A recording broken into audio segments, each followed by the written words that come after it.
और माताओं ध्यान से सुनना। श्रृंगी ऋषि के सम्मुख जब माता कौशल्या, कैकेयी और सुमित्रा तीनों उपस्थित हो गई तो श्रृंगी ऋषि कहते हैं, हे रानियों, आज आप मां के रूप में हैं और संसार में या तो सृजन करने की क्षमता परमात्मा में है या परमात्मा के बाद मां में है। इसलिए मां का जो कद है, मां का जो पद है, वो छोटा नहीं है, वो बहुत ऊंचा है, बहुत ऊंचा है। पर वो ऊंचा कब है? 9 महीने बाद अगर साधारण रूप में किसी संतान को जन्म दे दिया तो आप जननी तो बन जाओगी पर मां नहीं बनोगी। मां कब बनती है? तो कहते माता निर्माता भवती, मां तब बनती है जब निर्माण करती है। और मेरी माताओं कह दूं आप लोगों के सामने, मां की भूमिका ऐसी है जैसे बीज डालने पर धरती की भूमिका होती है। धरती की उर्वरा शक्ति जितनी प्रबल होगी, फसल उतनी उत्तम होगी। और जहां धरती कमजोर है वहां बीज डाल दीजिए कितनी भी अच्छी नस्ल का आप, वहां फसल कभी भी मजबूत नहीं हो सकती। इस उदाहरण को अपने साथ जोड़ लीजिएगा। मां जितनी चरित्रवान, सदाचारी है, परोपकारी है, धर्मात्मा है, जिसमें सारे गुण विद्यमान है, वो संस्कारी माता अपनी संतान तक भी उन विचारों को पहुंचा देगी। और अगर माता के अंदर कोई दोष है, माता के अंदर कोई ऐब है, माता के अंदर कोई कमी है, तो वही सारी चीजें संतान तक भी पहुंचेगी। इसलिए कहा जाता है माता निर्माता भवती। श्रृंगी ऋषि कहते हैं 9 महीने अपनी जिह्वा पर नियंत्रण कर लेना। अधिक मिर्च, अधिक मसाले, अधिक गर्म तासीर का भोजन बिल्कुल मत करना। जितना दुग्ध का प्रयोग कर सको, घृत का प्रयोग कर सको, दालों का प्रयोग कर सको, सब्जियों का प्रयोग कर सको, सात्विक अन्न का प्रयोग कर सको, उतना प्रयोग करना। क्योंकि माता के द्वारा ग्रहण किया गया अन्न रस बनकर के बालक तक पहुंचता है, जिससे बालक के शरीर का निर्माण होता है। जैसा खाए अन्न वैसा हो जाए, जोर से बोलो, मन। अगर माता का भोजन सात्विक है तो क्या होगा? बच्चा सात्विक प्रकृति का पैदा होगा।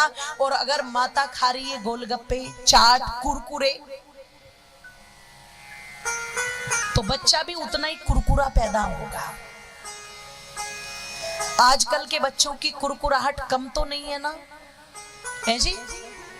ज्यादा है ना?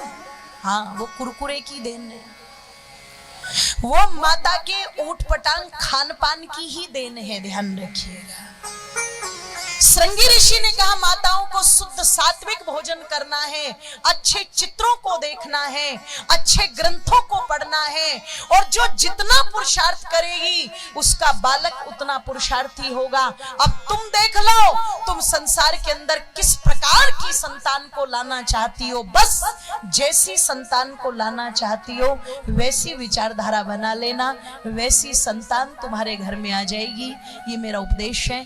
अब मैं चलता हूं। कहते हैं महाराज दशरथ ने वस्त्र आदि देके, धन धान्य देके, दक्षिणा देके श्रृंगी ऋषि को विदा किया। और तीनों माताएं अपने अपने पुरुषार्थ में जुट गई। माता कौशल्या ने तो महाराज दशरथ का अन्न भी छोड़ दिया, सूत काटती हैं, उसे किसान के यहाँ भिजवाती हैं, किसान के यहाँ से जो अन्न आता है उसे चक्की पर पीसती हैं, उसकी रोटी बना करके खाती हैं। किस लिए? अपनी संतान को बनाने के लिए। ध्यान से सुनना गुरुग्राम वालों, इस संसार के अंदर पशु पक्षियों को बनाने की आवश्यकता नहीं पड़ती मेरी माताओं, पर मनुष्य के बच्चे बिना बनाए बनते नहीं है। आज माता पिता बच्चों को बड़ा डॉक्टर, बड़ा इंजीनियर, आईपीएस, पीसीएस, जज, कलेक्टर, बैरिस्टर बनाने के बारे में तो खूब सोच रहे हैं, पर ईमानदारी से बताना उस बालक को मातृभक्त, पितृभक्त, देशभक्त, धर्म भक्त है जी, या एक सच्चा मानव बनाने के बारे में कितना चिंतन है? बहुत कम, बहुत कम। और अधिकांश तो सोच भी नहीं रहे, एक्सीडेंटल है संतान है। विवाह हो रहे हैं तो आजकल की आधी पीढ़ी तो बड़े बड़े शहरों की वो हो चुकी है जो कहती अभी बच्चा नहीं चाहिए, अभी हम ये बर्डन नहीं उठा सकते। जिसने संतान को बर्डन मान लिया वो संतान बड़े होकर के उस माँ बाप के आदर्श कैसे मान लेगी। अरे जो आते के साथ में ही परमात्मा का आशीर्वाद मिलना चाहिए था उसे तो तुमने ऊटपटांग दवाइयां खा करके इधर उधर कर दिया। और बाद में जब तुम चाह रहे हो कि कोई आ जाए, तुम एज से निकल चुके हो, तुम वीरता से निकल चुके हो, बल से निकल चुके हो, तब आप चाह रहे हो कोई आ जाए। अब दवाइयां खा खा करके कोई आएगा तो मरियल कड़ियल ही आएगा। वो तो मरियल कड़ियल आएगा कोई। ओ मेरी मातो बंधुओं, परमात्मा के उस प्रथम आशीर्वाद का तो तिरस्कार कर दिया तुमने। कह दूं आप लोगों के मध्य में, और लोग तो भौतिकवादिता के नाम पर यहां तक पहुंच गए, शादी कर लो बच्चे नहीं चाहिए।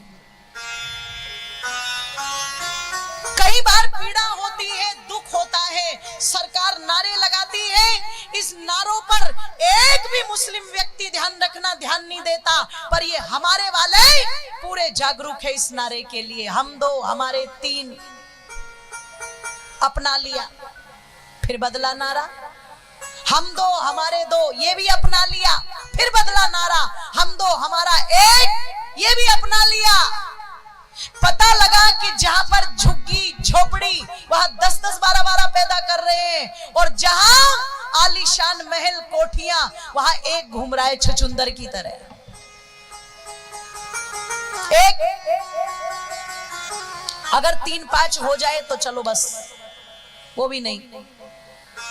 क्योंकि जो 10-10, 12-12 पैदा कर रहे हैं ना, तुम ये मत सोचना वो बिना योजना के पैदा कर रहे हैं, वो गवार हैं, वो अनपढ़ हैं, बिल्कुल मत सोचना। तुम अपने एक छछुंदर को पैदा करके जो रणनीति नहीं बना रहे हो, वो 10-10, 12 को पैदा करके रणनीति बना रहे हैं कि जिसका वोट बैंक ज्यादा होगा, प्रधानमंत्री जोर से बोलो, उसी का होगा। और जब प्रधानमंत्री उसी का होगा तो तुम्हारे आईपीएस, तुम्हारे पीसीएस, तुम्हारे जज, कलेक्टर, बैरिस्टर, बताओ किसको सलाम करेंगे?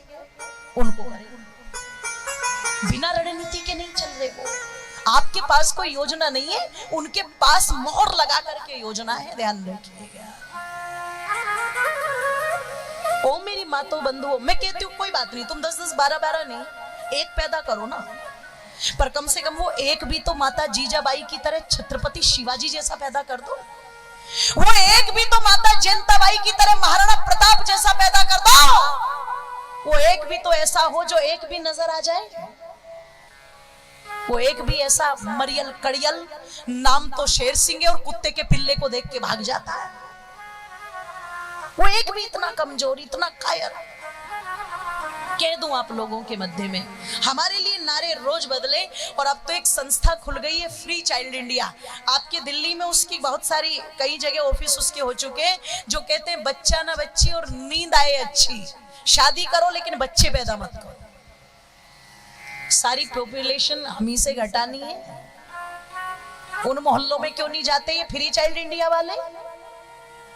आपको ही क्यों भौतिकवादिता के नाम पर बड़ा बनाया जा रहा है? इसका मतलब कोई ना कोई षड्यंत्र तो, जोर से बोलो, समझ लेना इसको।